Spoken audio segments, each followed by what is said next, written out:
So today we're interviewing Hunter Watkin, investor, good friend of mine, very solid brain, very solid mind. I definitely look up to him. We actually met serendipitously at a networking event around the Melbourne Connect co-working areas. And yeah, hit it off and now he's here. So Hunter, tell us a little bit about, investing. Why'd you get into it? Sure. Thanks for having me again, Ollie. Of course. And it is true. And don't worry about him, he's gone. And Ben is going to come in with special questions. Of course. Yeah, it's great to be here.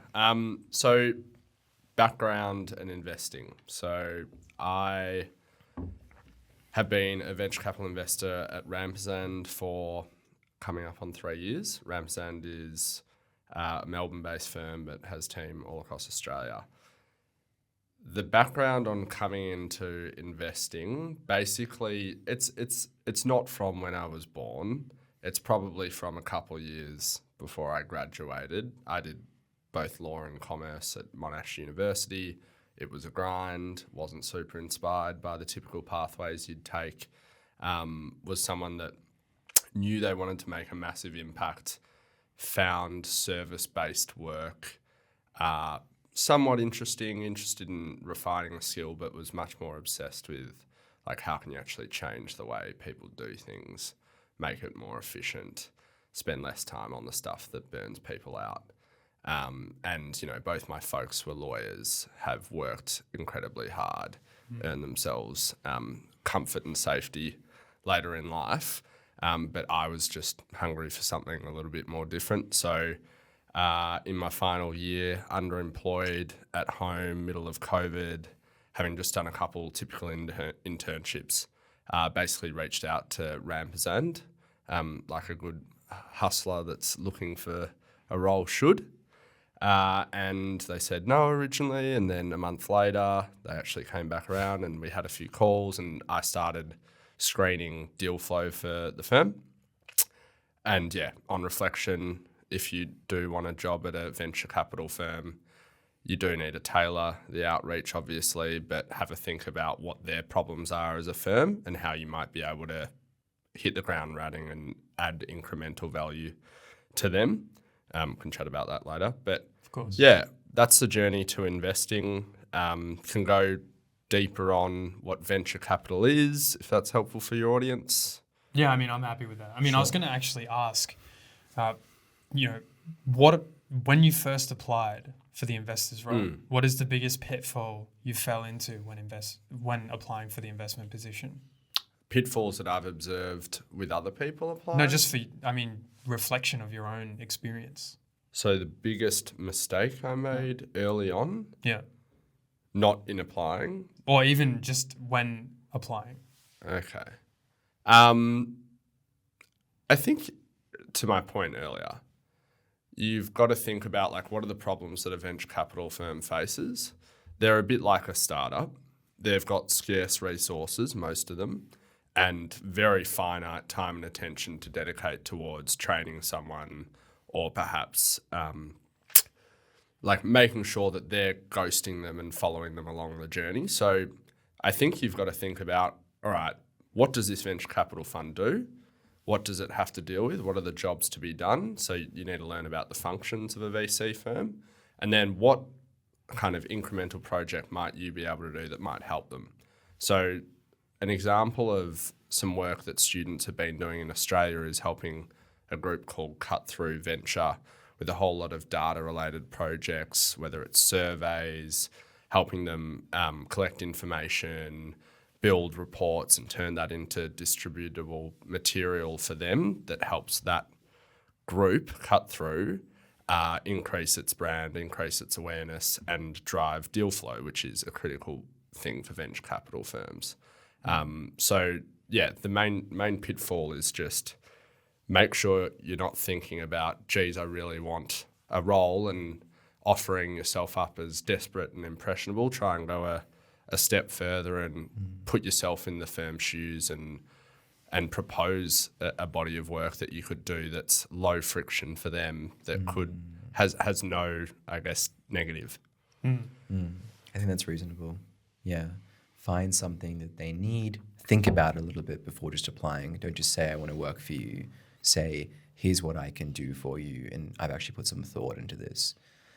Okay. I think, Hunter, I'm just genuinely curious because a lot of people in the community are a bit jaded with venture capital. Some people also don't really know what it is.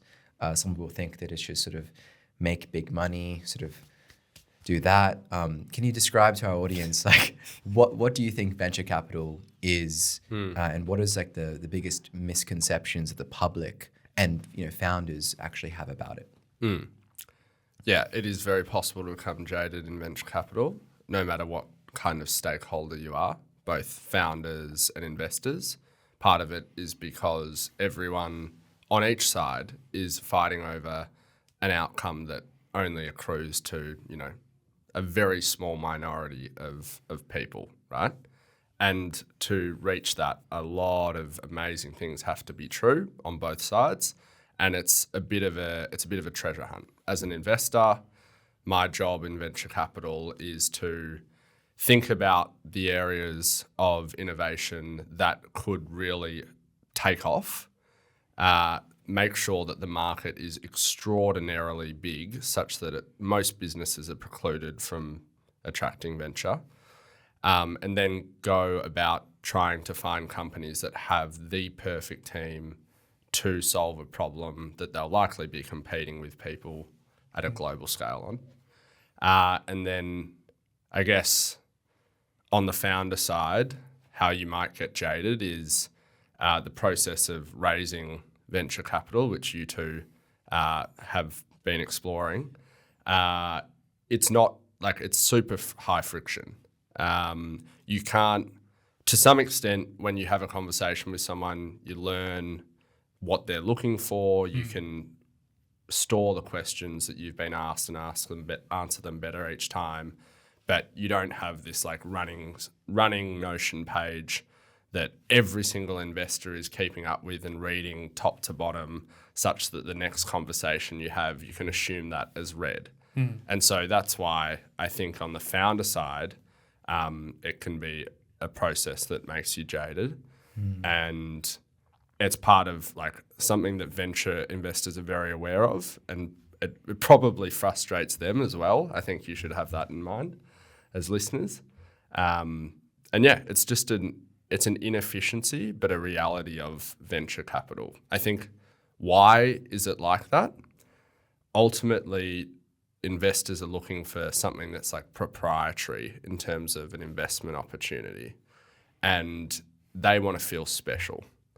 I was told by someone in the past that when you're speaking to an investor, understand that they are very emotional, but from the sense that they don't want to miss out on opportunity. When you make an investment, or when you have in the past, do you try to approach it with logic or rather emotion?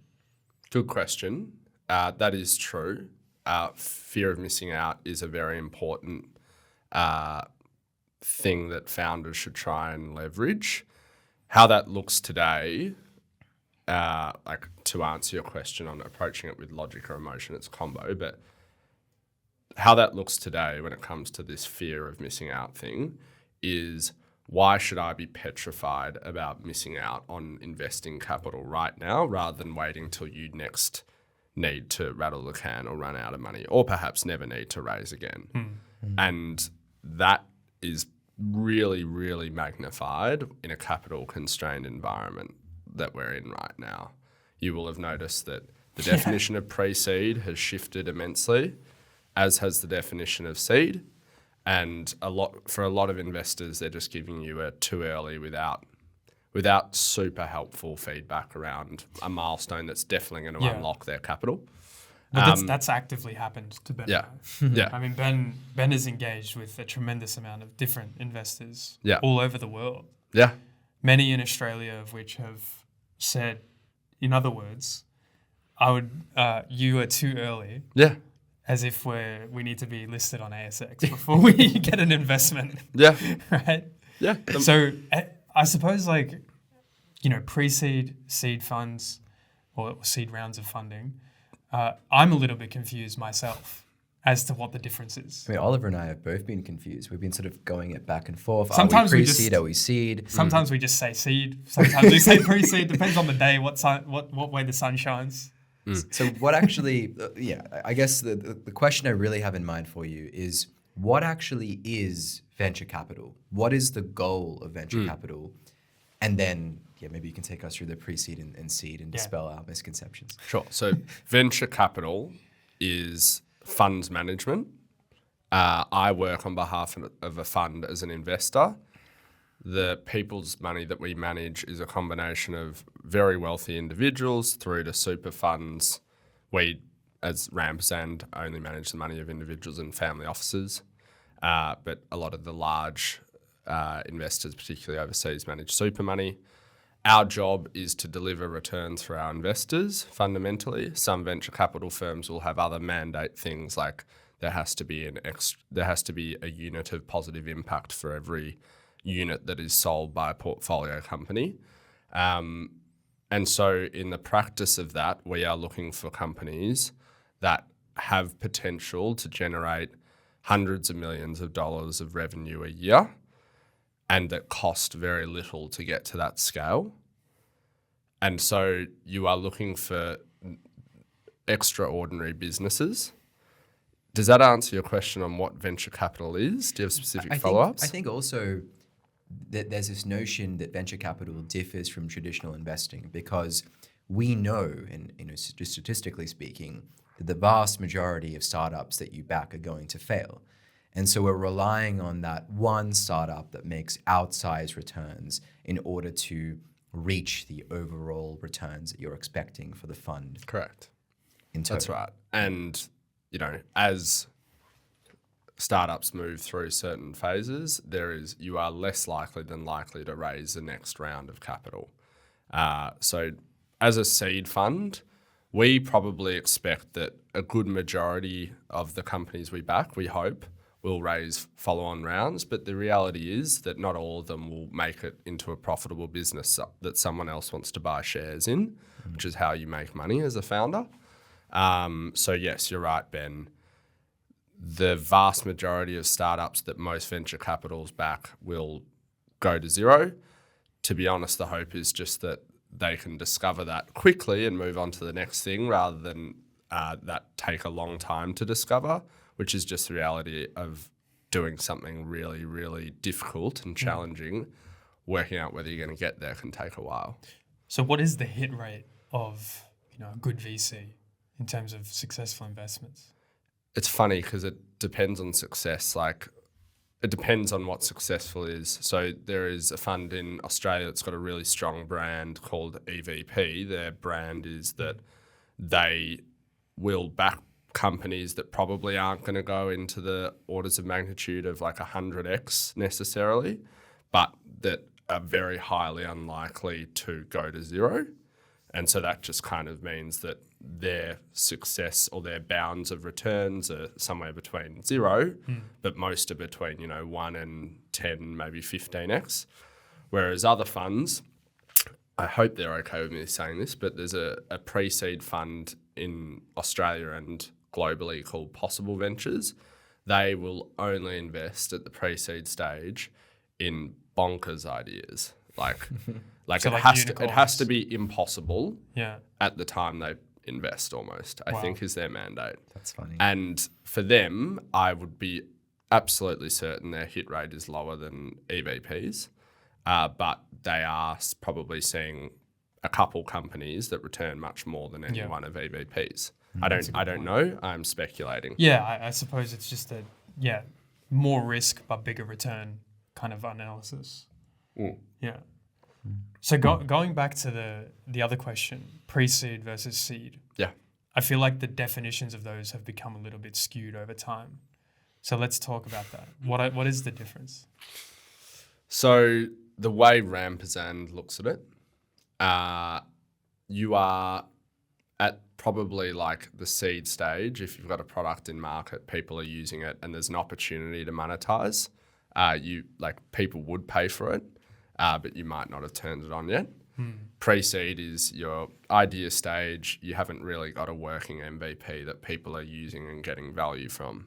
That's how we define it. It will be an absolute medley of different definitions if you speak to other people, but that's how we separate it. We do invest pre-seed. Our condition is you probably do want to have someone that can build the product on the team, and you probably want to have an amazing go-to-market insight, like a really uncommon insight that gives us comfort that not only can you build it, but you're going to be able to take it to market.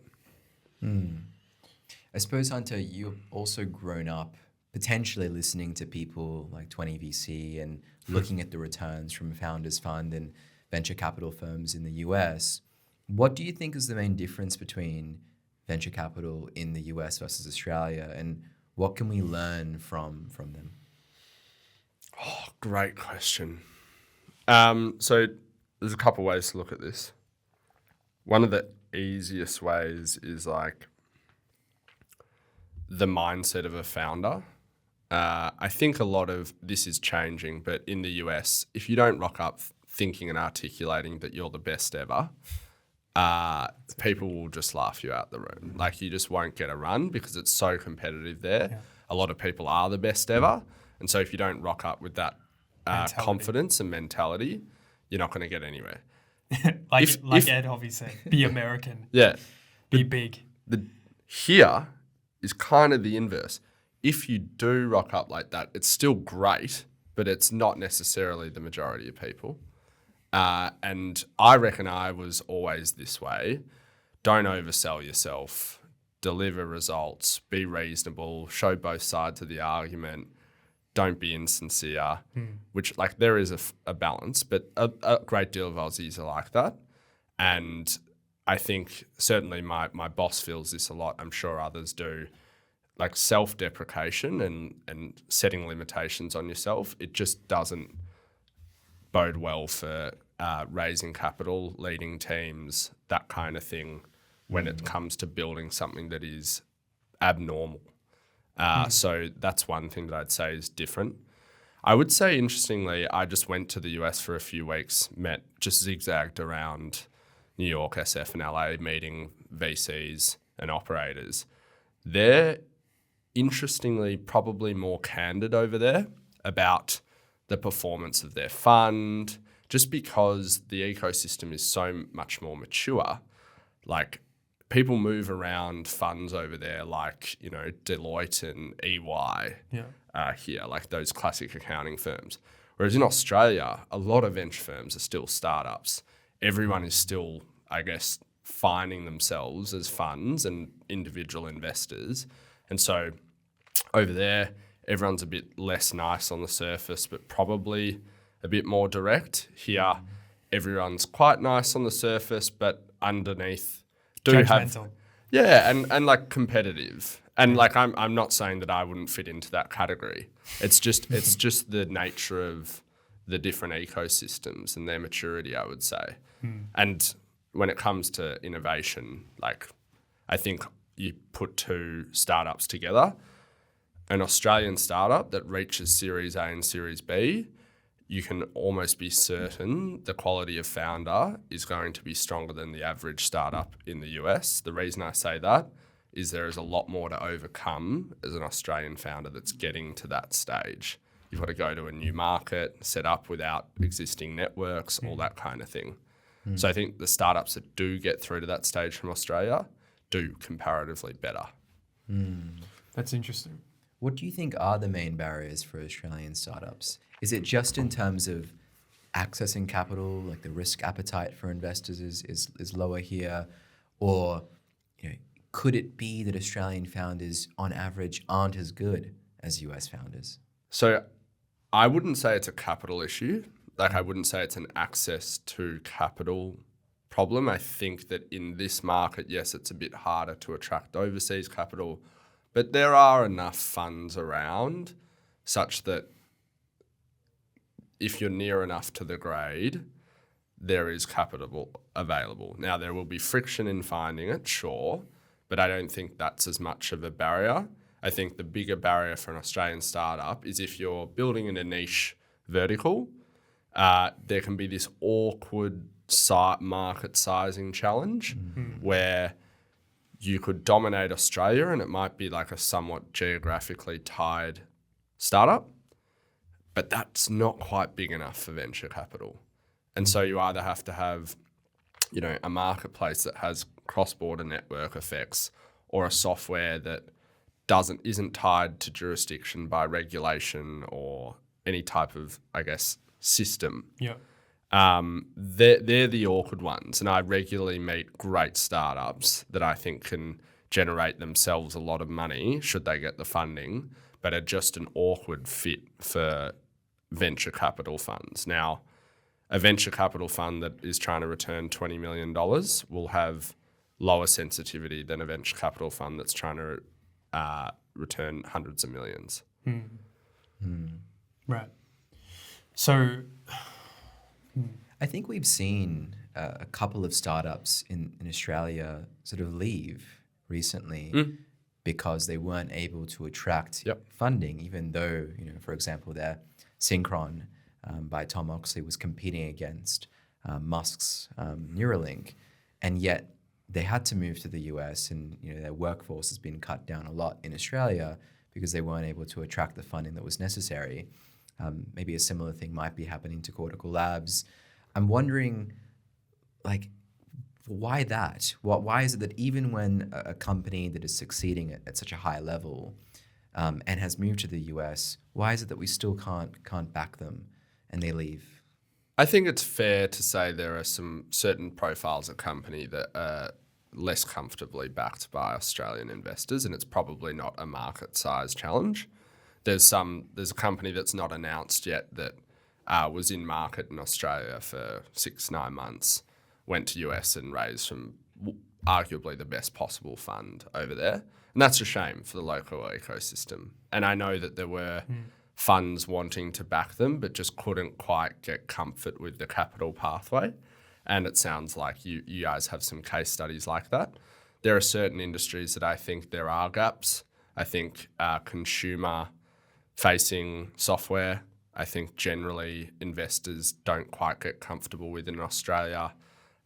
So for some of those startups, going straight to the US might make sense, or straight to Europe, probably the US.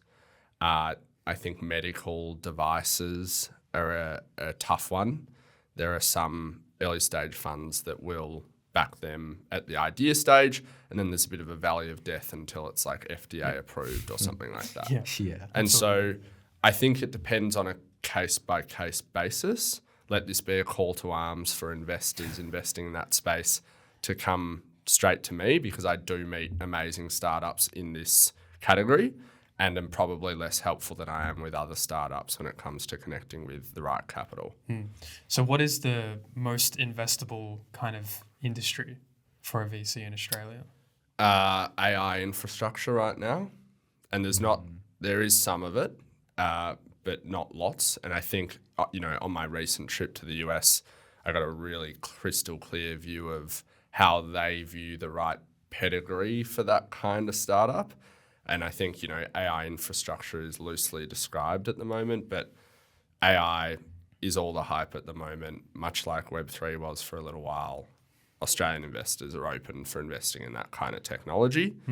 I think the comfort zone for Australia is B2B software. I don't think that's particularly contentious. Marketplaces are an interesting one. It's certainly something I'm spending a lot of time on. There aren't that many recent success stories of marketplaces, but there are a few really exciting up-and-coming cross-border network effect marketplaces. A lot of Australia's marketplaces have tended to be more localised. I think business software definitely is the comfort zone. Yeah, sure. How do you think this whole AI trend is affecting the current climate of investment? So I think the general advice for founders is don't make yourself an AI business just to try and attract investment, but have a strong view on how it impacts your business. If you're just kind of trying to say the thing that you think investors want to hear, they'll probably see through that. If you have conviction about why AI won't disrupt your business, feel free to say that. I think that can be compelling. We had a founder pitching us recently. We had people in the industry saying AI is going to disrupt his business, and his answer to how it won't was really compelling. And so I think just having done that work's important.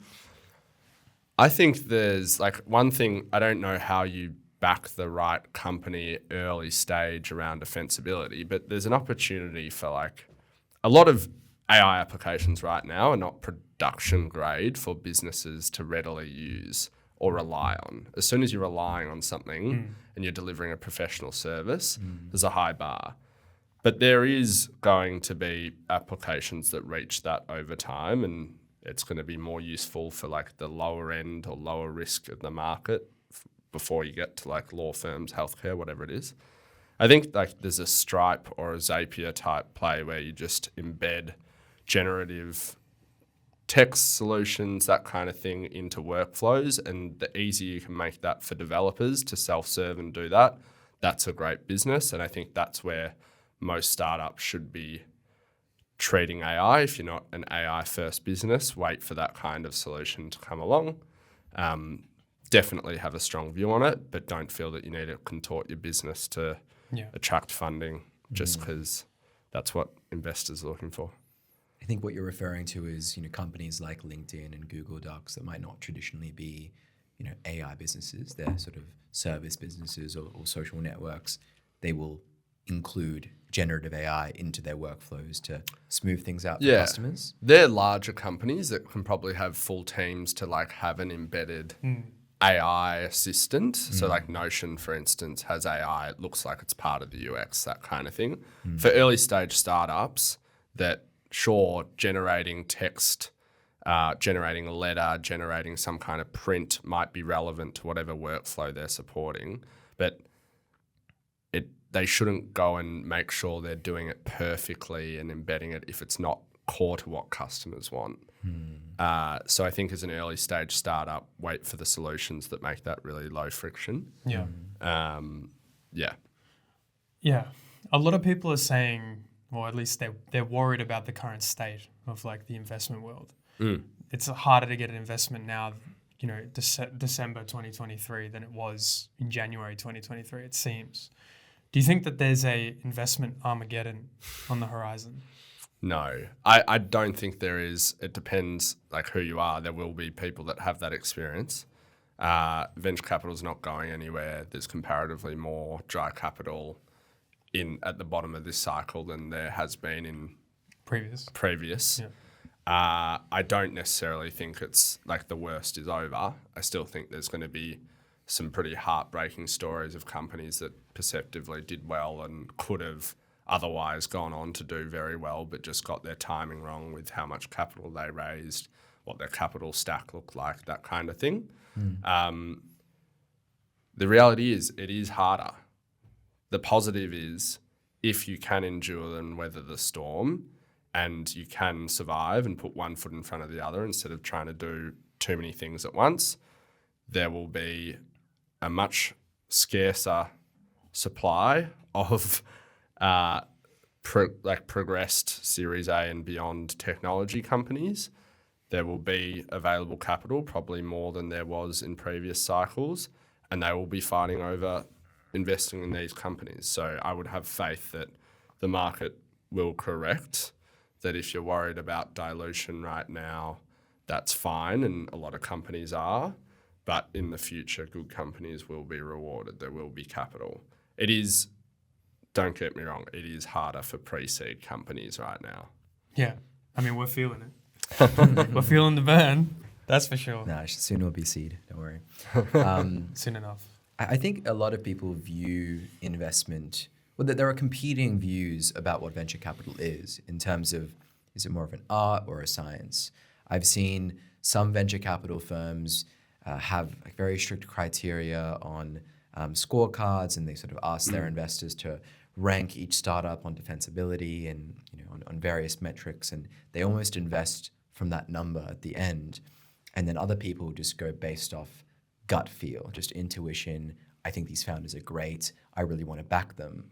Where do you think for you that sweet spot lies between art and science? Like, how do you go about evaluating what a good startup is and what a startup that you don't want to touch is?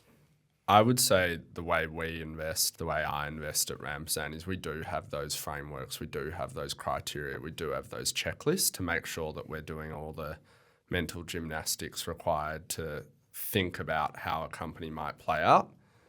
Then it comes back to why we really, pardon my French, fucking excited about this company and why we prepared to forego the obvious risks that might exist.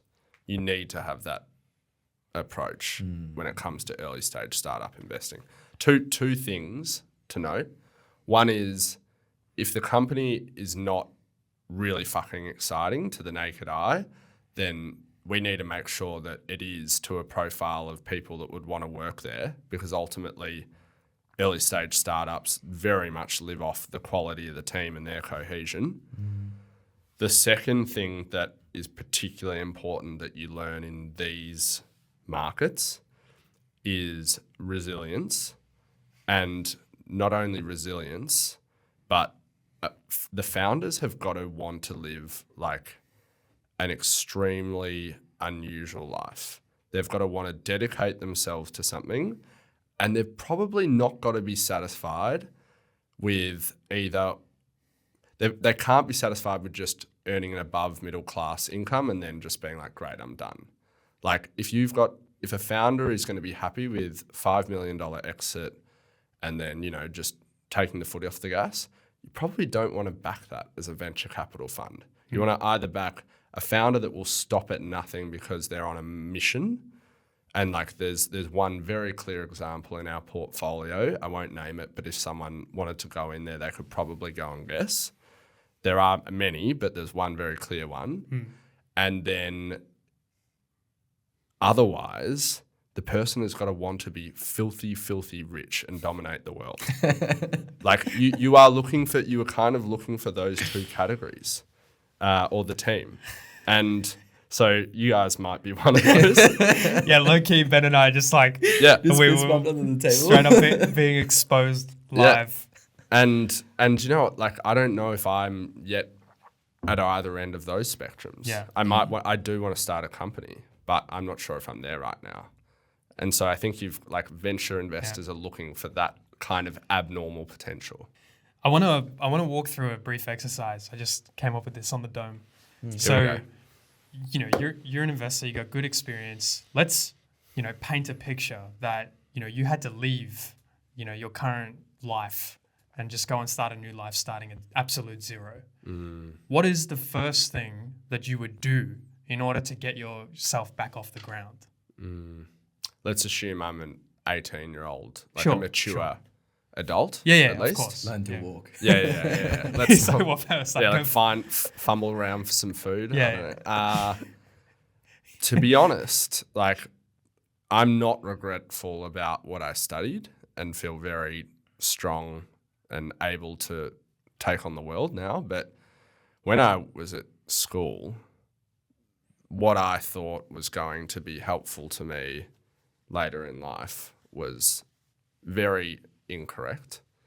And I don't think I was steered particularly well by, I don't want to blame my school, but just that system. or traditional Education has its flaws. has huge flaws. In hindsight, what would I have best studied, I think? I would have done engineering, software engineering, or some type of engineering, and then tried to maintain some sort of humanities or law to really build on my interpersonal skills. I think being able to be at the first line of defense of building something is something that I will always contribute to, but like if something mission critical is down or code's not working, like a little part of me is like, I wish I was able to be that person on the front line. And I just think it's like, you make your life pretty easy post-university if you've got good grades in engineering and you can talk to people. Definitely. So that's like, if you're at school and you're contemplating what university degrees to do, like, yeah, you've got to do what resonates, whatever. But if you're just like, I'm not sure what I want to do, I would highly recommend having a look at doing engineering and seeing if it's something you'd enjoy. I think there's a lot of advice around sort of what to do and what to learn in order to maximize your impact on the world. The other perspective, which I think is in a similar vein, is like learn physics, because fundamentally, if you understand physics, you understand the world, and you can sort of You have good reason logic. Yeah. Yeah, you can Yeah. reason up from first principles. And then you've got software engineering, which is, can I build applications? Can I actually do things myself rather than having to find like a technical co-founder? How do you think that's going to change in the age of AI? Do you think we are going to continue to need software engineers, or that we're going to be able to sort of build applications just by speaking into our computer? No, I think you will always need software engineers. I still think, yes, you'll be able to do more as a non-technical person, but the software engineer's ability to push boundaries and build the next best thing still places them pretty well to be able to, Of course. have a prosperous life and get to do cool things. You're obviously both ambitious people. I'm an ambitious person. If you've got an impatience and you want to make an impact, still think that software engineering is a skill set, or at least a base where you'll be able to, into perpetuity, as long as you're hungry to learn. So from an investor's standpoint, looking at, two individual founders, one that comes from an engineering background and someone who comes from a more communications background, they're good at networking, more of like the, leader type of position. Which one is more valuable from an investor standpoint? The answer is both. Like, you want them together. Yeah. They're probably like the perfect founding team on paper. I probably get in trouble for saying this, is you've got probably an engineer, you've probably got someone that's extremely good with people, financial acumen, that kind of thing, someone with an extreme industry insight, and you want that team to be diverse. Yeah. If it's 3 white males, you will invariably not be treated. If it's 3 white males, that is less compelling than a more diverse team. I can Three see where white you're coming males, from. 3 white males that went to school together, less compelling than a team that have different attitudes, different experiences, different beliefs. And frankly, that is because they are the teams that are most powerful. Like, you want that diversity. And yet, to push back on that, Yeah. some of the most prolific founders, the PayPal mafia, Yeah. they all very well connected. They're all connected in the same social networks, went to the same schools. A lot of people from sort of Stanford and Harvard, being dorm mates together, and they start companies, and a lot of them go on to be really successful. Do you think that diversity really is that sort of is going to bring that power, or? I think it's a great question. It's a great challenge. I think that there are network effects for sure that help companies instrumentally, like especially with early hires. If you grew up and went to Stanford, you will be able to prima facie hire and access talent easier than someone that didn't go to a top institution in the middle of America. That's absolutely correct. I would say that over time, you see businesses in the later stages where if you've got too much of a concentration of a certain type of person, certain type of background, it starts to show wobbles from a culture perspective. And it's not that those individuals are toxic or anything. It just can inhibit growth in interesting ways. Definitely. I mean, Ben and I firsthand have experienced, working with different characters from different cultural backgrounds, different, backgrounds from education, the way they grew up, the way they were brought up. And yeah, I feel the dynamic you have among the team is so important that I feel like sometimes there might be a compromise to try and fit in, to be diverse as such. Yeah, you're right. At the compromise of quality. Sorry. You are still highly backable if you're, however many white men or something that there's not a shortage of. Sure. You can still, that doesn't rule you out, don't get me wrong. and it's a good point you make. An interesting one is like the family founders, like brothers, sisters, whatever they might be. They're super committed to each other, but also if things go wrong, it's super magnified. If you want to change, like if the team needs to change leadership, it's not going to be frictionless. So that is a really interesting one. It's part of why the first thing investors ask is, how did you people meet? Like, what is that origin story? And don't mark my words, investors are fully doing like scenario trees of what would happen if certain people in a startup left the business at the point of investment. Interesting. So let's do a live case study on Ben and I, because we have an interesting, let's do it. former background. So, the first time Ben and I met, let's reflect. Come on, Bella. Sure. So we were at the University of Melbourne Startup Competition in 2022. Yeah. And we'd both come in. It was a sort of mixer event. So essentially suss out the competition. Yeah. Well, the idea of the mixer event was to find your teammates for the competition. But I had already had a team, and so did Benjamin. And so we really went there to just suss the competition and try to see what people were working on to get a gauge on, the quality of the talent. And Ben and I met, we kind of have similar backgrounds because we're both in the medical field. And we were, having a conversation. And for whatever reason, there was a bit of like a butthead moment, probably because of the fact that we were too similar, that we were like, I kind of feel like this guy's trying to one-up me or something, right? So there's a bit of the ego play. And so there was an unspoken rivalry, as we like to say.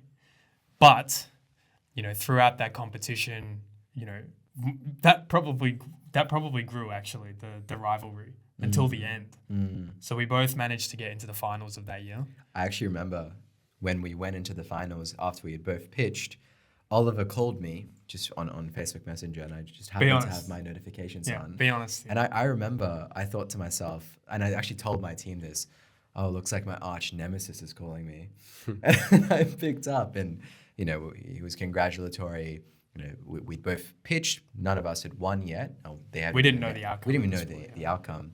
But he just said, great pitch. I loved it. We should definitely catch up at some time.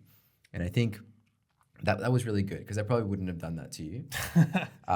But after the competition, we both ended up not being one of the winners.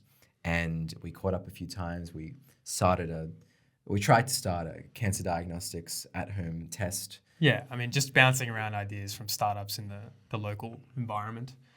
And then, from that, we kind of just started working together. And it kind of worked out well, because turns out we do have a lot in common. We have very similar ambitions in the future.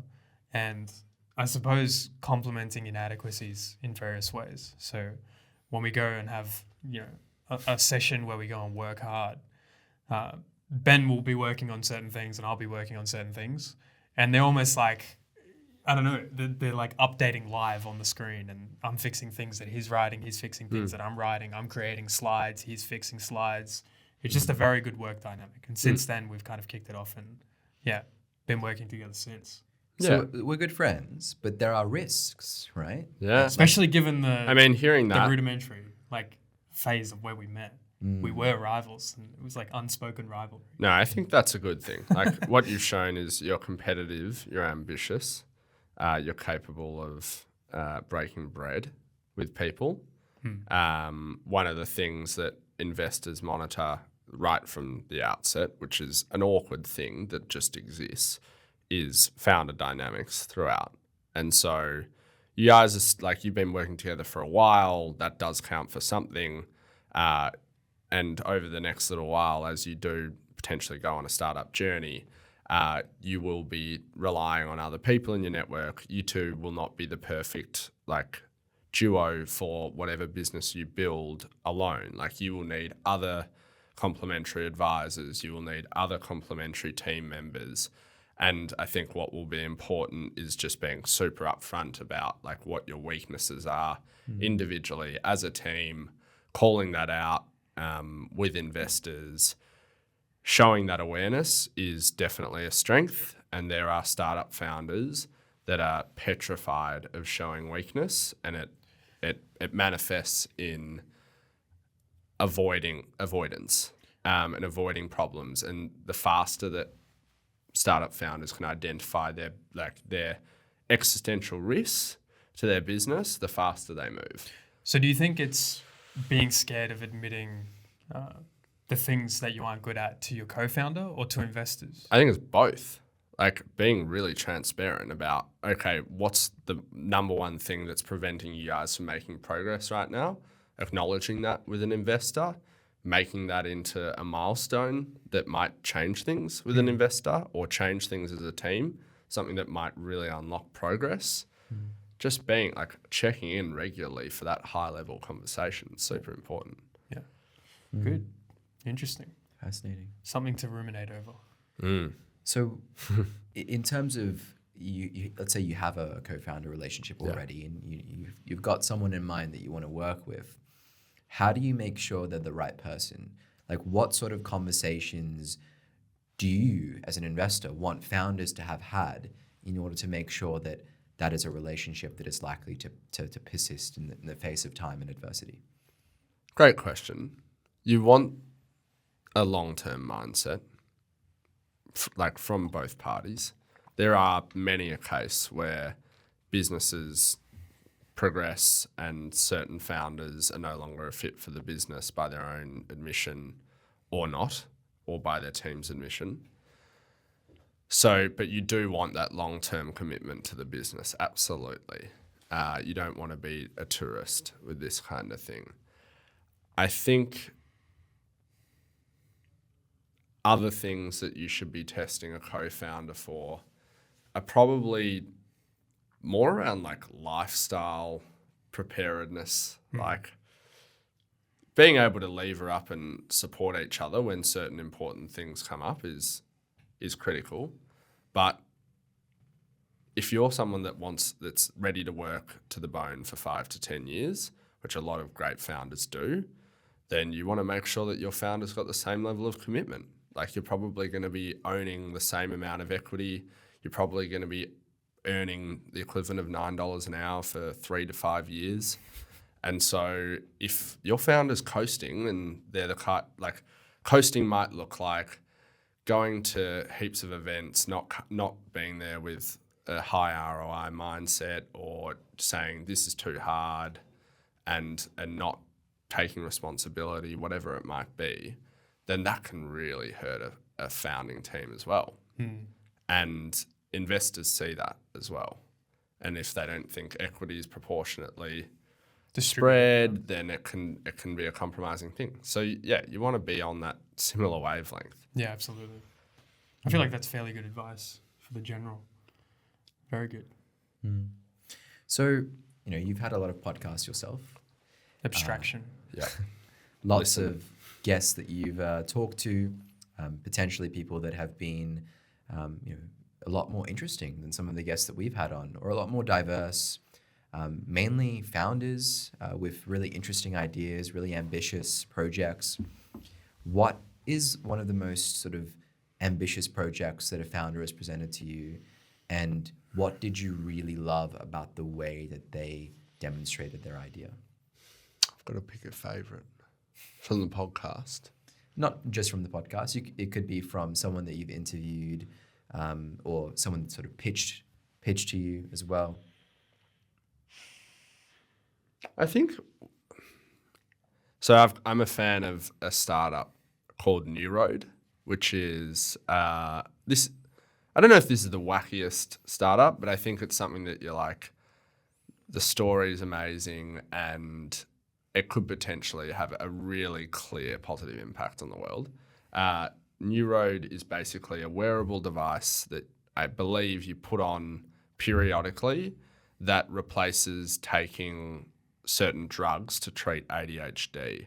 Okay. And so ADHD has a bunch of side effects. And for some it doesn't, some it does. And there's an increasing amount of children getting diagnosed with it and taking drugs.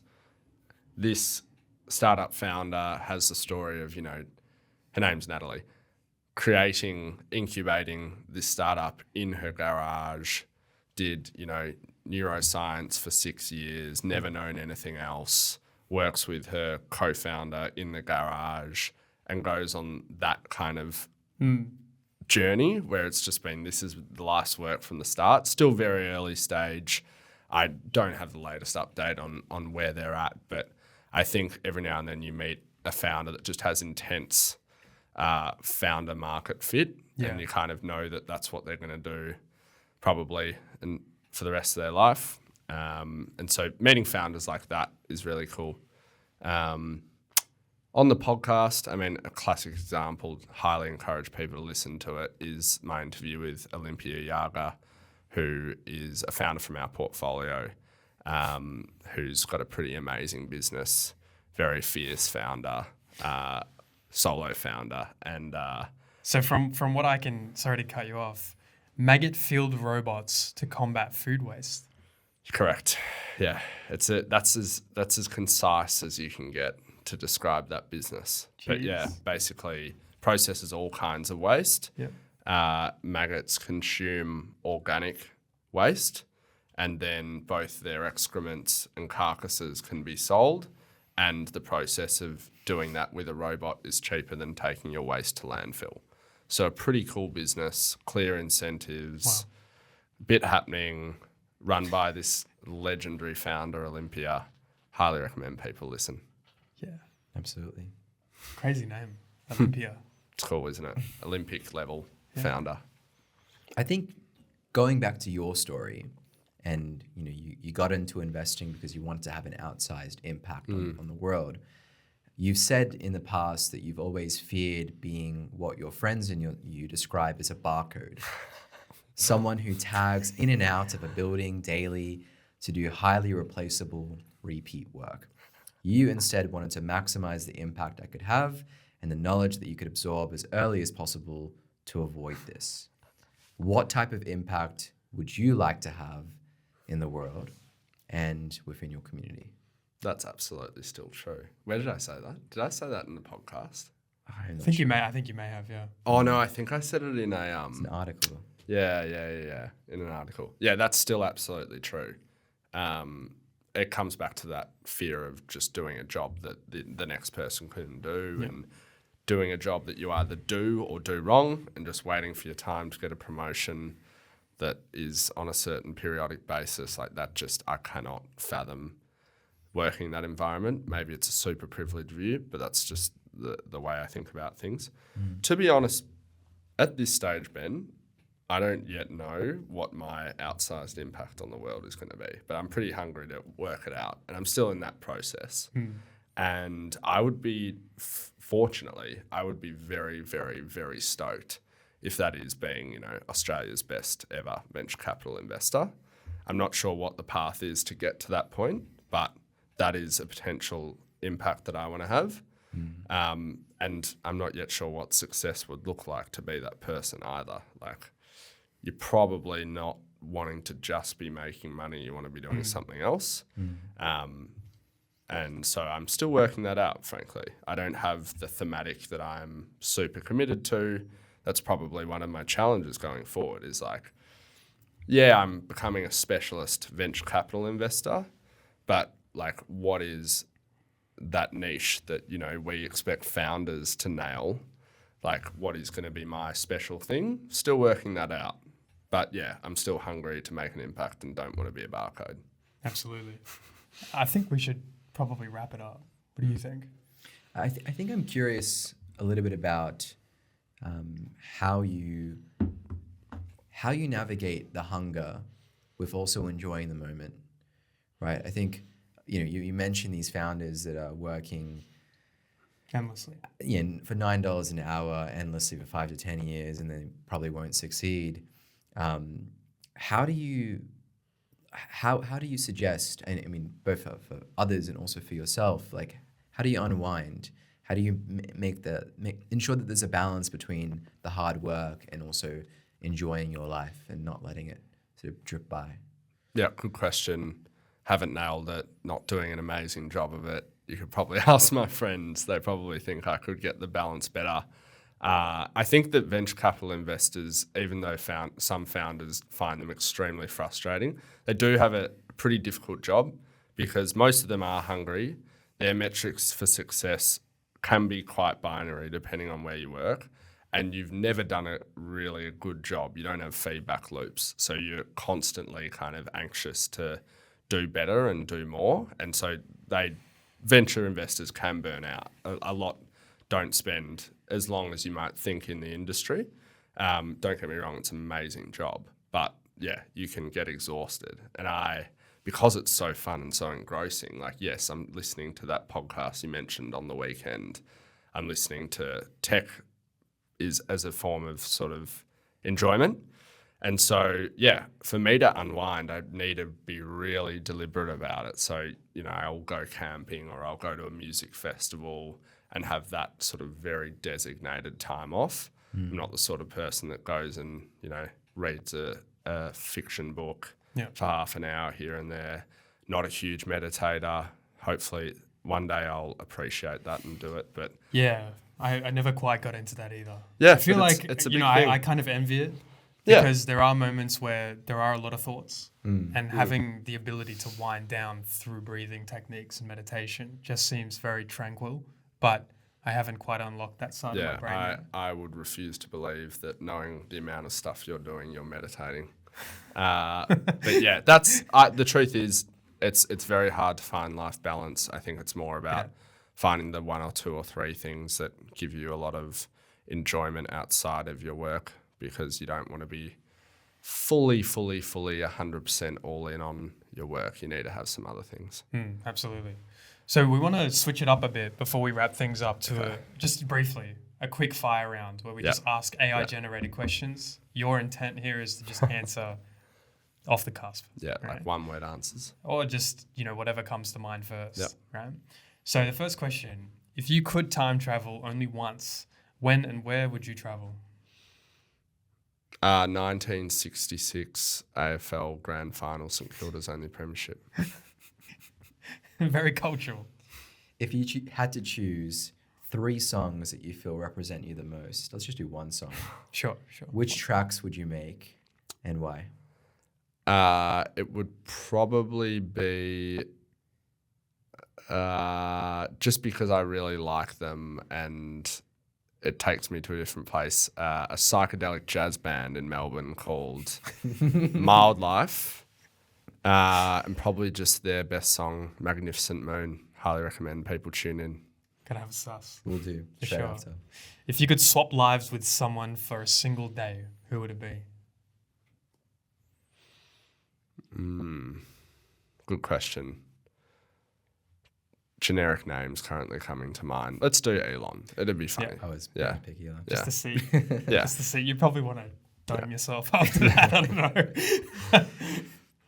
know. What's something that you've purchased recently that's changed your life?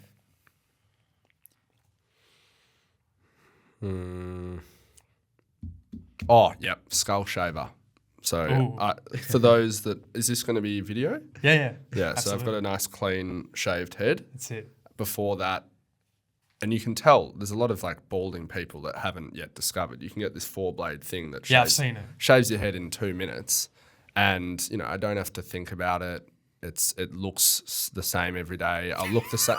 I'll look the same when I'm 35. You're very iconic. I think Ben's kind of like, I might have to get one like Well, that. Yeah, well, Ben, my if you need a favorite chat, was, let me know. Sublingual minoxidil. Yeah, That's my favorite For now. purchase. I would be careful of the drugs that are used to treat hair loss. What are the side effects? Let's do I think minoxidil is okay, but there are some others that The other one, finasteride, is not finasteride. very Will they good. make you have lucid dreams or something? Allegedly. Probably the inverse. Oh, Yeah. okay. Interesting. So a couple more. If you could acquire any skill instantly, what would it be? Coding. That's obvious. If you could eliminate one chore from your life forever, what would it be?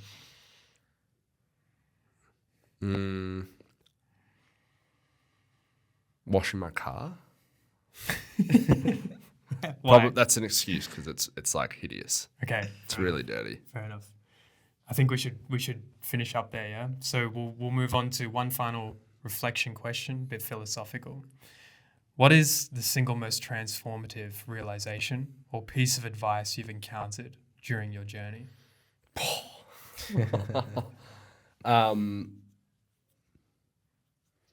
Okay, a bit practical, Yeah. But in venture capital and working with founders, it's not your job to give founders the answer. It's to help them feel empowered to work things out. Brilliant. Awesome. Well, Hunter, it's been an absolute pleasure. Thanks for coming on to the Orange Podcast. Second interview done with you. So it's been a pleasure, and we look forward to seeing you develop. Thanks, gentlemen. Have very much enjoyed it. Thank you. Cheers.